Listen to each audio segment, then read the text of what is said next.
काकडीमध्ये तांदळाचे पीठ घालून आज आपण रेसिपी बनविणार आहोत. नमस्कार मैत्रिणींनो, अर्चना मसाला स्टोरीजमध्ये आपले स्वागत आहे. मी इथे अर्धा किलो काकडी छान किसून घेतलेली आहे.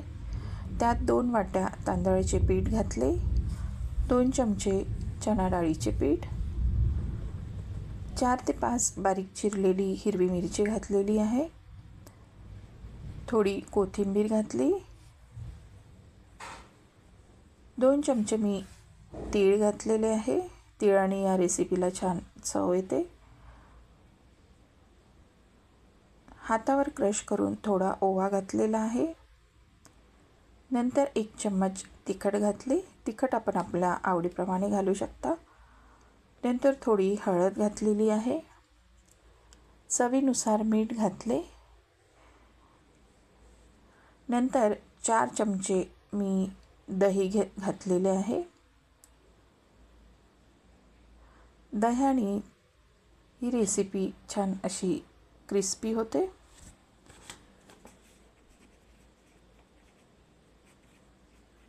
आणि पाणी घालून मी छान असे पातळ सारण तयार करून घेणार आहे. थोडे थोडे पाणी घालून आपण याला पातळ भिजवून घेणार आहोत.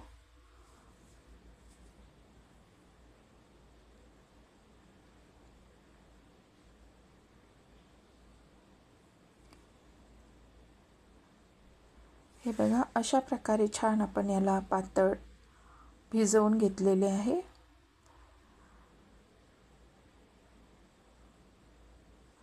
नंतर एका तव्यावर थोडे तेल घालून त्यावर आपण हे सारण घालणार आहोत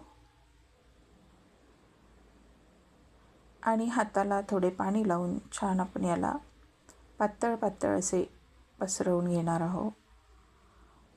इथे आपण पातळ याला पसरून घेऊ.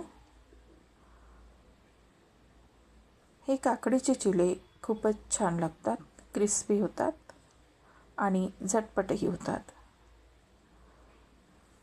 नंतर वरून थोडे तेल लावू आणि खालून छान लालसर भाजून झाले. आता याला आपण पलटून घेणार आहोत. दुसऱ्या बाजूनेही आपण याला भाजून घेणार आहोत. हे बघा, एक झाले. परत मी दुसरे बनवून दाखवत आहे. अशा प्रकारे आपल्याला छान असे पातळ चिले तयार करायचे आहे. मुलांना तर खूपच छान आवडतात. डब्यामध्ये न्यायला पण छान आहे आणि झटपटही होतात. वरून तेल लावलेलं आहे.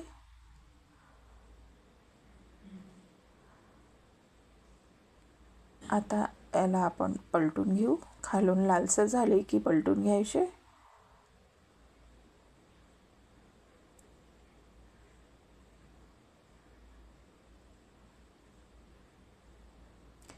हे आपल्याला मीडियम फ्लेमवरच करून घ्यायचे आहे. पातळ असल्यामुळे लवकर शिजतात आणि झटपट होतात.